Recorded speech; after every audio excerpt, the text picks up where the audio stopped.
പിതാവിൻ്റെയും പുത്രൻ്റെയും പരിശുദ്ധാത്മാവിൻ്റെയും നാമത്തിൽ ആമേൻ. എൻ്റെ പ്രിയപ്പെട്ടവരെ, ഇന്ന് ജനുവരി മാസം 3-ാം തീയതി. എല്ലാവർക്കും കൃപാസനത്തിൻ്റെ പരിശുദ്ധമ്മയുടെ നാമത്തിലെ സ്നേഹവന്ദനം.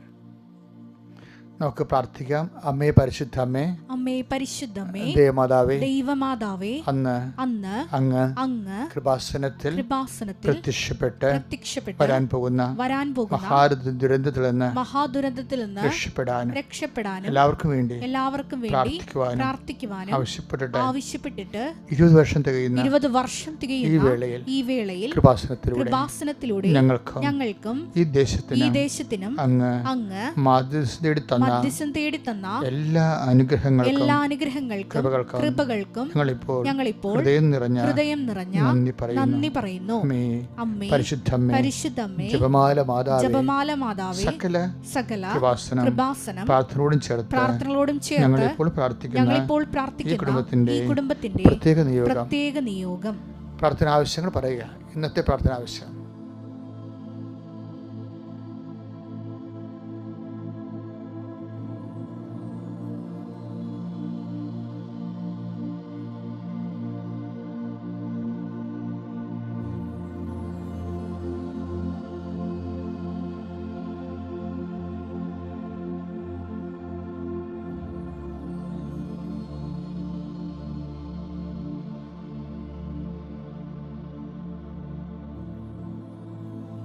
അമ്മയുടെ പ്രത്യക്ഷീകരണത്തിന്റെ ഈ ദ്വാദശകവേളയിൽ ഞങ്ങൾക്ക് സാധിച്ചു തരുവാൻ കനിയണമേ. വിശ്വാസ പ്രമാണം. സർവശക്തനായ പിതാവും ആകാശത്തിന്റെയും ഭൂമിയുടെയും സൃഷ്ടാവുമായ ദൈവത്തിൽ ഞാൻ വിശ്വസിക്കുന്നു. അവിടുത്തെ ഏകപുത്രനും ഞങ്ങളുടെ കർത്താവുമായ ഈശോ മിശിഹായിലും ഞാൻ വിശ്വസിക്കുന്നു. ഈ പുത്രൻ പരിശുദ്ധാത്മാവിനാൽ ഗർഭസ്ഥനായി കന്യകാമറിയത്തിൽ നിന്ന് പിറന്ന് പൊന്തിയോസ് പീലാത്തോസിന്റെ കാലത്ത് പീഡകൾ സഹിച്ച് കുരിശിൽ തറയ്ക്കപ്പെട്ട് മരിച്ച് അടക്കപ്പെട്ട് പാതാളങ്ങളിൽ ഇറങ്ങി മരിച്ചവരുടെ ഇടയിൽ നിന്ന് 3-ാം നാൾ ഉയർത്ത് സ്വർഗത്തിലേക്ക് എഴുന്നള്ളി സർവശക്തിയുള്ള പിതാവായ ദൈവത്തിന്റെ വലതുഭാഗത്തിരിക്കുന്നു. അവിടെ നിന്ന് ജീവിക്കുന്നവരെയും മരിച്ചവരെയും വിധിക്കുവാൻ വരുമെന്നും ഞാൻ വിശ്വസിക്കുന്നു. പരിശുദ്ധാത്മാവിലും ഞാൻ വിശ്വസിക്കുന്നു. വിശുദ്ധ കത്തോലിക്കാ സഭയിലും പുണ്യവാന്മാരുടെ ഐക്യത്തിലും പാപങ്ങളുടെ മോചനത്തിലും ശരീരത്തിന്റെ ഉയർപ്പിലും നിത്യമായ ജീവിതത്തിലും ഞാൻ വിശ്വസിക്കുന്നു. ആമേൻ. സ്വർഗ്ഗസ്ഥനായ ഞങ്ങളുടെ പിതാവേ, അങ്ങയുടെ നാമം പൂജിതമാകണമേ. അങ്ങയുടെ രാജ്യം വരണമേ. അങ്ങയുടെ തിരുമനസ് സ്വർഗത്തിലെ പോലെ ഭൂമിയിലും ആകണമേ. അന്നു വേണ്ടുന്ന ആഹാരം ഇന്ന് ഞങ്ങൾക്ക് തരണമേ. ഞങ്ങളോട് തെറ്റ് ചെയ്യുന്നവരോട് ഞങ്ങൾ ക്ഷമിക്കുന്നത് പോലെ ഞങ്ങളുടെ തെറ്റുകൾ ഞങ്ങളോടും ക്ഷമിക്കണമേ. ഞങ്ങളെ പ്രലോഭനത്തിൽ ഉൾപ്പെടുത്തരുതേ, തിന്മയിൽ ഞങ്ങൾ രക്ഷിക്കണമേ. ആമേൻ. നന്മ നിറഞ്ഞ മറിയമേ, സ്വസ്തി. കർത്താവ് അങ്ങയുടെ കൂടെ സ്ത്രീകളിൽ അങ്ങ് അനുഗ്രഹിക്കപ്പെട്ടവളാകുന്നു. അങ്ങയുടെ ഉദരത്തിൻ ഫലമായ ഈശോ അനുഗ്രഹിക്കപ്പെട്ടവനാകുന്നു. പരിശുദ്ധ മറിയമേ, തമ്പുരാന്റെ അമ്മേ, പാപികളായ ഞങ്ങൾക്ക് വേണ്ടി ഇപ്പോഴും ഞങ്ങളുടെ മരണസമയത്തും തമ്പുരാനോട് അപേക്ഷിക്കണമേ. ആമേൻ. കർത്താവേ, നിന്റെ ഉന്നതമായ നാമത്തിന് സ്തോത്രം ചെയ്യുന്ന കർത്താവേ, വിവാഹം ഒത്തുവരാത്തവരുണ്ട് ഈശോയെ. ഒത്തുവരുന്ന വിവാഹങ്ങൾ എങ്ങനെ നടത്തുമെന്നറിയാതെ വിഷമിക്കുന്നവരുണ്ട് ഈശോയെ. വിവാഹ വിഷയങ്ങൾ സംസാരിക്കാൻ, ഇടനിലനിന്ന് സംസാരിക്കാൻ സ്വന്തമായിട്ട് വിശ്വസിക്കാൻ പറ്റിയ ആരും ഇല്ലാത്തവരുണ്ട് ഈശോയെ. നമുക്ക് വേണ്ടി സംസാരിക്കാൻ ചെല്ലുന്നവർ തന്നെ അവരുടെ ഉള്ളിലിരിപ്പ് അനുസരിച്ചുകൊണ്ട് അവർക്ക് വേണ്ടി ആ കാര്യങ്ങൾ അടിച്ചു മാറ്റുന്ന രീതിയിൽ ചതിക്കപ്പെടുന്നവരുണ്ട് ഈശോയെ. ഇങ്ങനെ എത്രയോ മനുഷ്യരുണ്ട് ഈശോ. അങ്ങനെയെല്ലാം ഉള്ള മനുഷ്യരുടെ മേൽ കർത്താവെ, നീ അവരുടെ വിഷയങ്ങളെല്ലാം അങ്ങനെ സങ്കടപ്പെടുന്നവരുടെ വിഷയങ്ങൾ കർത്താവെ, നീ ഏറ്റെടുക്കണമെന്ന് പ്രാർത്ഥിക്കുന്നു. എൻ്റെ കർത്താവിൻ്റെ ഉന്നതമായ നാമത്തിൽ കർത്താവെ, രോഗബാധിതരുണ്ട് ഈശോയെ. ശാരീരികമായ ക്ലേശങ്ങളുണ്ട് ഈശോയെ. തങ്ങൾ ചെയ്യുന്ന ജോലി കൊണ്ട് കുടുംബം പോറ്റാൻ കഴിയാത്തവരുണ്ട് ഈശോയെ. കർത്താവ്, ഓരോ തരത്തിലുള്ള ബാധ്യതകൾ പെരുകുമ്പോൾ അതിനെ എങ്ങനെയാണ് തരണം ചെയ്യേണ്ടത്? ചെറിയവർക്ക് ചെറിയ ദുഃഖങ്ങളും വലിയവർക്ക് വലിയ ബാധ്യതകളെന്ന് പറഞ്ഞതുപോലെ കർത്താവ്, ഓരോ മനുഷ്യരും അവരനുഭവിക്കുന്ന സങ്കടങ്ങൾ അവർക്ക് താങ്ങാൻ പറ്റാതെ വരുമ്പോൾ കർത്താവ്, നിന്നിൽ ആശ്രയിക്കുമ്പോൾ കർത്താവ്, നിന്നിലെ ഒരു വിശ്വാസം തോന്നണില്ല കർത്താവ്. കാരണം അവരുടെ ജീവിതത്തിൻ്റെ രീതികൾ, അവരുടെ തന്നെ പാപാവസ്ഥകൾ, ആത്മവിശ്വാസം നഷ്ടപ്പെടുന്നതാണെങ്കിൽ കർത്താവ്, ഞങ്ങളുടെ യോഗ്യത കൊണ്ടല്ല കർത്താവ്, അങ്ങയുടെ പീഡാനുഭവത്തിൻ്റെ യോഗ്യതയാൽ കർത്താവ്, അതിൽ വിശ്വസിക്കുന്നവർക്ക് കർത്താവെ അങ്ങ് സാധിച്ചു കൊടുക്കണമെന്ന് പ്രാർത്ഥിക്കുന്ന കർത്താവെ. ദൈവത്തിൻ്റെ കണ്ണ ചൊരിയട്ടെ. യാത്രയിൽ കൂടെ പോരാൻ ആരില്ലാത്തതുകൊണ്ട് ഈശോയെ, ഒരു ഇൻ്റർവ്യൂവിന്, ഒരു ടെസ്റ്റിന്, ഒരു വിദൂര യാത്രയ്ക്ക് കൂടെ പോരാൻ ആരില്ലാത്ത കാരണം ആ ഉദ്യമങ്ങൾ ഉപേക്ഷിക്കുന്നുണ്ട് കർത്താവെ. ഇങ്ങനെ ഓരോരോ തരത്തിലും മനുഷ്യർ ഭൂമിയിൽ പല പല വിഷമതകൾ അനുഭവിക്കുന്നുണ്ട് ഈശോയെ. കുടുംബത്തിൽ കർത്താവെ ഒരു കാര്യം പോലും ആരോടും പറയാൻ പറ്റാതിരിക്കുന്നുണ്ട് ഈശോയെ. ദൈവത്തിൻ്റെ കരുണ ചൊരിയട്ടെ. ദൈവത്തിൻ്റെ കണ്ണ ചൊരിയട്ടെ. നിക്കക്കളി ഇല്ലാത്തവർ, കടം മൂലം നിക്കക്കളി ഇല്ലാത്തവർ, ശാരീരിക രോഗങ്ങൾ സൗഖ്യപ്പെടാത്ത കാരണം നിക്കക്കളി ഇല്ലാത്തവർ, അപ്പോൾ ഓരോ തരത്തിലുള്ള വിഷമതകളിലെ കർത്താവെ നിക്കക്കളി ഇല്ലാത്തവർ, ഓരോരുത്തരുടെ ഡേറ്റ് സർക്കാരിനോട്, കോടതിയോട്, അതുപോലെ സാമ്പത്തിക സ്ഥാപനങ്ങളോട്, അതുപോലെ വ്യക്തികളോട് ഓരോ ഡേറ്റ് പറഞ്ഞിട്ട് പാലിക്കാൻ നിർവഹമില്ലാതെ ആ ഡേറ്റ് അടുത്തടുത്ത് വരുംതോറും സംഭ്രമം കയറി ഭാരപ്പെട്ട മനസ്സുമായി അറ്റാക്ക് പോലും വരുന്ന രീതിയിൽ ഉറക്കമില്ലാതെ കർത്താവെ നടക്കുന്ന മനുഷ്യരുണ്ട് ഈശോയെ. അവർക്ക് ആർക്കും സഹായമില്ല ഈശോയെ.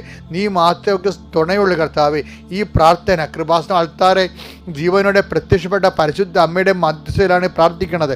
കർത്താവ് കൃപാസന ആൾത്താരെ കർത്താവ് വർഷങ്ങളായി നടന്നുകൊണ്ടിരിക്കുന്ന 10,000-കണക്കിന് ആരാധന ശക്തിയാലാണ് പ്രാർത്ഥിക്കുന്നത്. കർത്താവ് ഞാൻ കരയിലും കടലും നടത്തിയിട്ടുള്ള ആരാധന ശക്തിയാലാണ് പ്രാർത്ഥിക്കുന്നത്. അങ്ങയുടെ മക്കൾ, പ്രാർത്ഥനയ്ക്ക് കഴിവുള്ളവർ, പ്രാർത്ഥനയ്ക്ക് കഴിവില്ലാത്തവർ, പ്രാർത്ഥനയ്ക്ക് കുറവുള്ളവർ എല്ലാവരും നീ സന്ധിക്കണം. ദൈവത്തിൻ്റെ കരുണ മക്കളിലേക്ക് ആവശ്യിക്കട്ടെ.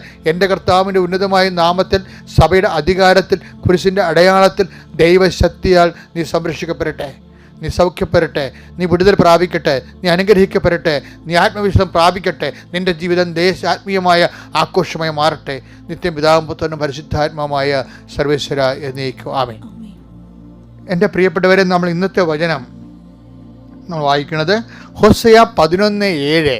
എന്റെ ജനം എന്നെ വിട്ടകലാൻ തിടുക്കം കാട്ടുന്നു. അതുകൊണ്ട് അവർക്ക് നുകം വച്ചിരിക്കുന്നു. ആരും അതെടുത്തു മാറ്റുകയില്ല. ഇത് ഞാൻ കേട്ടപ്പോൾ ഇത് തിരിച്ചെന്നറിയാമോ? എൻ്റെ ഈ മനുഷ്യൻ്റെ നേച്ചറില്ലേ, സുഗതകുമാരി പണ്ട് പറഞ്ഞ പോലെയാണ്. ഒരു താരകയെ കാണുമ്പോൾ അത് രാവും മറക്കും. ഒരു കുഞ്ഞിൻ്റെ പാൽച്ചിരി കണ്ടത് മൃതിയെ മറന്ന് സുഖിച്ചേ പോകും. പാവം മാനഹൃദയം. അതിൻ്റെ അത് എന്ന് വെച്ചാൽ ഒരു മനുഷ്യന് ദൈവത്തെ മറക്കാൻ ആരെങ്കിലും ചിരി കണ്ടാൽ മതി, അതിൻ്റെ പുറകെ പോയിക്കൊള്ളൂ, പെട്ടെന്ന് മറക്കും. മനുഷ്യൻ്റെ ഭയങ്കര ചഞ്ചല ഹൃദയനാണ്. അതുകൊണ്ട് പല നുഖങ്ങളും നമ്മളുടെ ദൃഢനിശ്ചയില്ലായ്മ കാരണം ദൈവത്തിനെ കൊണ്ട് ചെയ്യിക്കണതാണ്. കാര്യം എന്തിനാ അപ്പം ദൈവം, നിങ്ങൾ ഓർക്കുന്നത് എന്തിനാണ് ദൈവം ഇങ്ങനെ മുഖം വെക്കണത് എന്ന് വെച്ചാൽ അതിനെന്താ പറയുന്നത്, ആരും അഹങ്കരിക്കാതിരിക്കാനും പിന്നെന്താണ് ദൈവത്തിൽ നിന്ന് വിട്ടുപോകാതിരിക്കാനും. അപ്പോൾ നിങ്ങൾ ഓർക്കുന്നത് ദൈവം സ്വാർത്ഥനാണോ? അങ്ങനെയല്ല. ഒരു അമ്മ എന്തിനാണ് കുഞ്ഞിന് മൊബൈൽ കൊടുത്ത് വിടണത്? എന്തെങ്കിലും അത് കുഞ്ഞിനെ സിനിമ കാണാനാണ്? അല്ല. എന്തിനാണ്? എന്തെങ്കിലും ആപത്ത് വന്ന് അമ്മയെ വിളിക്കണം, അതാണ് ഉദ്ദേശിക്കുന്നത്. നമുക്കൊരു നന്മ വരാൻ പോകുന്നു, ആ നന്മയിൽ നമ്മൾ അഹങ്കരിക്കാതിരിക്കാൻ ആണ് ദൈവം പലപ്പോഴും. അഹങ്കരിച്ച് ദൈവത്തിൽ നിന്ന് അകന്നു പോയാൽ ചിലപ്പോൾ ആ നന്മ നമുക്ക് അനുഭവിക്കാൻ പറ്റാതെ വരും. എല്ലാ മനുഷ്യരും ഇങ്ങനെ, ഞാനൊരു 10-20 ലക്ഷത്തോളം ആൾക്കാരെ കൗൺസിൽ ചെയ്തിട്ടുണ്ട്, ഞാൻ പറഞ്ഞിട്ടുണ്ടല്ലോ. അപ്പോൾ എല്ലാവരും ഇങ്ങനെയാണ്. ഒരു ചെറിയൊരു അനുഗ്രഹം കിട്ടിയാൽ അപ്പം ദൈവത്തെ മറക്കും. പിന്നീട് എന്തെങ്കിലും തട്ട് കിട്ടിയാൽ മാത്രമേ അവർ തിരിച്ചു വരത്തുള്ളൂ. പല ആൾക്കാരും തിരിച്ചു വരുന്നത് തട്ട് കിട്ടിയിട്ടാണ്. അല്ലാതെ നല്ല ദൈവം ഒരു കുഴപ്പവും അവർക്ക് വരത്തില്ല എന്ന് വെച്ച് കഴിഞ്ഞാൽ അവർ ദൈവത്തെ മറന്ന് ചിലപ്പോൾ കുർബാനയ്ക്ക് വരാൻ താമസിക്കും, ചിലപ്പോൾ കുടുംബ പ്രാർത്ഥന മടക്കും, പിന്നെ അങ്ങനെ ഓരോ കാര്യവും ചിലപ്പോൾ മറന്നു പോകും. അനുഗ്രഹം ചില ആൾക്ക് കിട്ടിക്കഴിയുമ്പോൾ അനുഗ്രഹത്തിനാണ് അവർ അറിയണത്, അത് തന്നാളെ മറന്നു പോകും.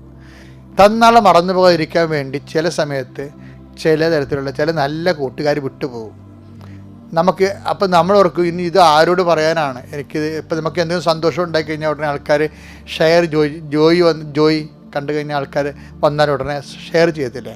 ചിലപ്പോൾ നമുക്ക് ഷെയർ ചെയ്യാൻ ആരും ഉണ്ടാകത്തില്ല. അത് ഉണ്ടാകാഞ്ഞിട്ടില്ല, ആ ദിവസങ്ങൾ അവരോട് വഴക്കിട്ടിരിക്കുന്നത് നമ്മൾ.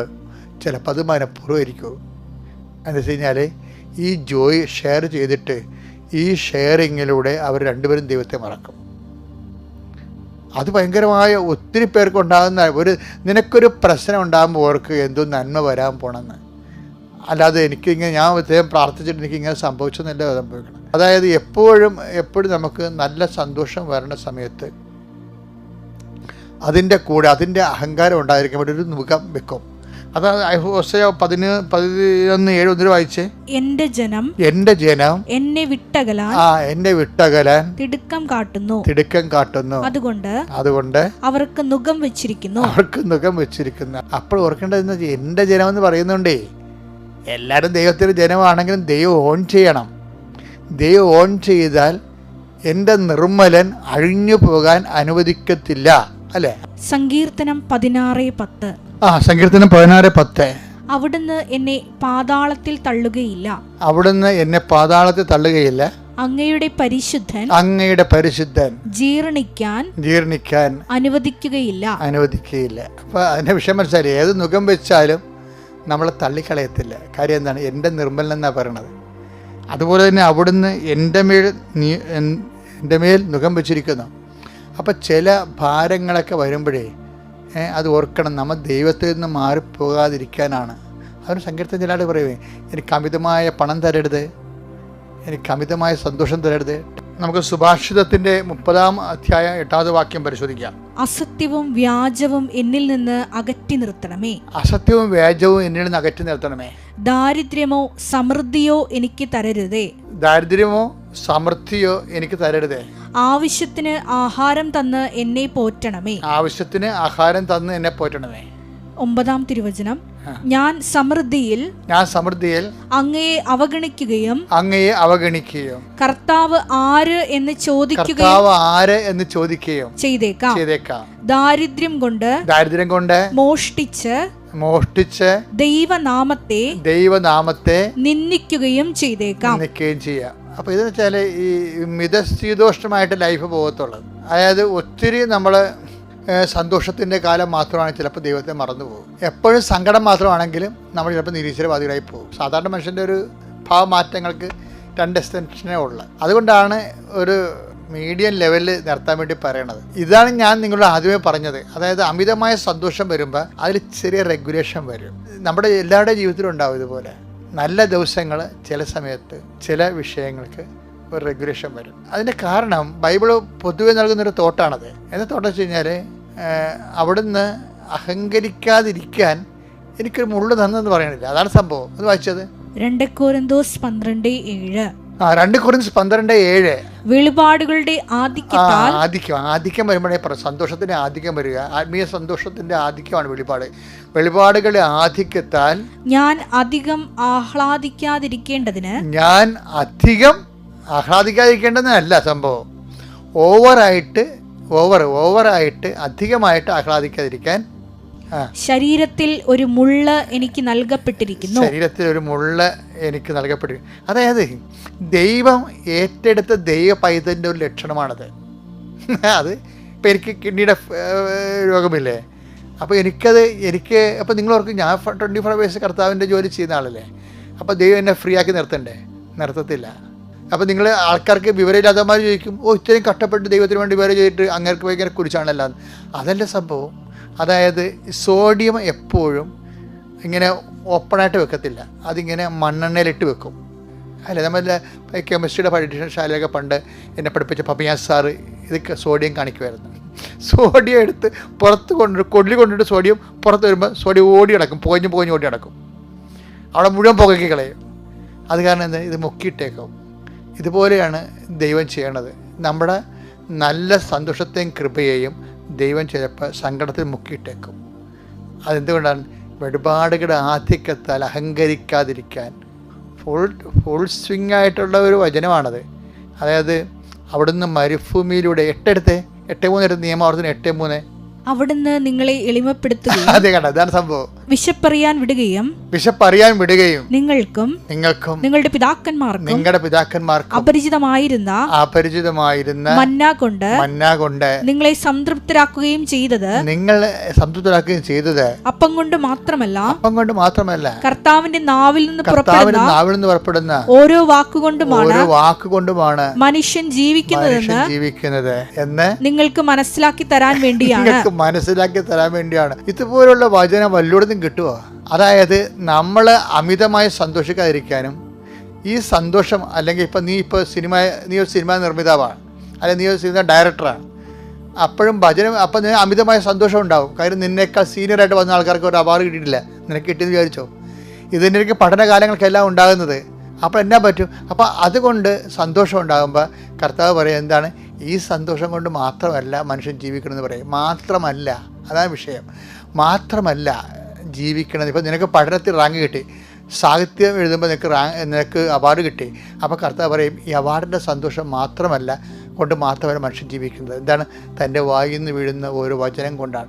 അപ്പം തന്നെ ഷിഫ്റ്റ് ചെയ്ത് ദൈവത്തിൻ്റെ വചനത്തിലേക്ക് നമ്മൾ മാറ്റുകയാണ്. എല്ലാവരെയും മാറ്റത്തൊന്നുമില്ല, താൻ നിശ്ചയിച്ചുറപ്പിച്ച് മുൻകൂട്ടി വിളിച്ച് തിരഞ്ഞെടുത്ത ആൾക്കാരെ. അപ്പം അങ്ങനെ വരുമ്പോൾ ആധ്യാത്മിക മേഖല വ്യാപരിക്കുകയും ഭക്തിയുടെയും പ്രാർത്ഥനയുടെയും വിശ്വാസത്തിൻ്റെയും സുവിശേഷ ജീവിത രീതി അനുഷ്ഠിക്കുന്നവർക്ക് എന്തെങ്കിലും ക്ലേശങ്ങൾ വരുമ്പോൾ നിങ്ങൾ ഓർക്കുക, നിങ്ങളെ കർത്താവ് തന്നെയാണ് നയിച്ചുകൊണ്ടിരിക്കുന്നത്. You are guided by the spirit. Thank U.